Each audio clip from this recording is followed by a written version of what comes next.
Hello అండి. అందరికీ నమస్తే. మా అమ్మ స్టైల్‌లో టమాటా పచ్చడి ఎలా తయారు చేయాలో చూపిస్తాను చూసేయండి.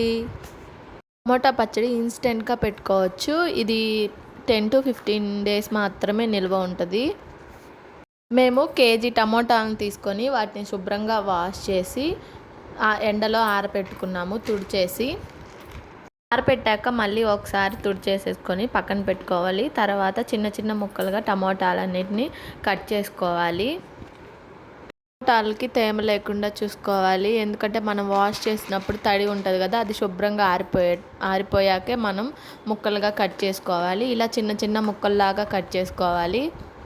తర్వాత స్టవ్ ఆన్ చేసి గిన్నె పెట్టుకొని అందులో 4 టేబుల్ స్పూన్ ఆయిల్ వేసుకొని ఆయిల్ కొంచెం వేడెక్కాక అందులో మనం కట్ చేసుకున్న టమోటా ముక్కలను వేసేయాలి. టమోటాలు కొంచెం మగ్గాక అందులో మనం కేజీకి 100 గ్రాముల చింతపండు వేసుకొని అది కూడా మగ్గనిచ్చుకోవాలి. టేబుల్ స్పూన్ ఆవాలు, అలానే 1 టేబుల్ స్పూన్ మెంతులు వేయించుకొని దోరగా వేయించుకొని పక్కన పెట్టుకోవాలి.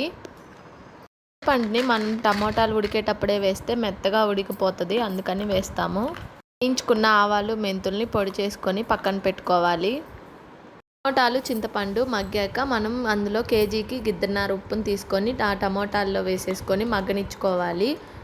మా దగ్గర కల్లుప్పు లేదని సాల్ట్ వాడాము. మీ దగ్గర కనుక కల్లుప్పు ఉంటే కల్లుప్పు వాడుకోవచ్చు. సాల్ట్ కరిగాక ఇందాక పొడి చేసుకున్న ఆవాలు మెంతులు పౌడర్ను అందులో వేసేసుకొని అది కూడా మగ్గనిచ్చుకోవాలి.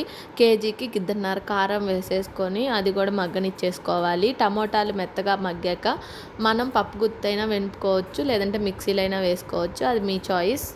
తర్వాత స్టవ్ ఆన్ చేసి గిన్నె పెట్టుకొని అందులో 4 టేబుల్ స్పూన్ ఆయిల్ వేసుకొని అందులోనే తాలింపు గింజలు, కరివేపాకు, ఎండుమిర్చి వేసుకొని అది దోరగా వేగాక ఆపేసి పక్కన పెట్టుకోవాలి. పాయలు తెల్లగడ్డలు ఒలుచుకొని మేము పచ్చట్లోనే కలిపేసాము. తాలింపు చల్లారాక పచ్చడిలో కలిపేసుకోవడమే. టేస్ట్ చాలా బాగుంటుంది. నచ్చితే మీరు కూడా ట్రై చేయండి. అంతే ఈ వీడియో. Bye bye.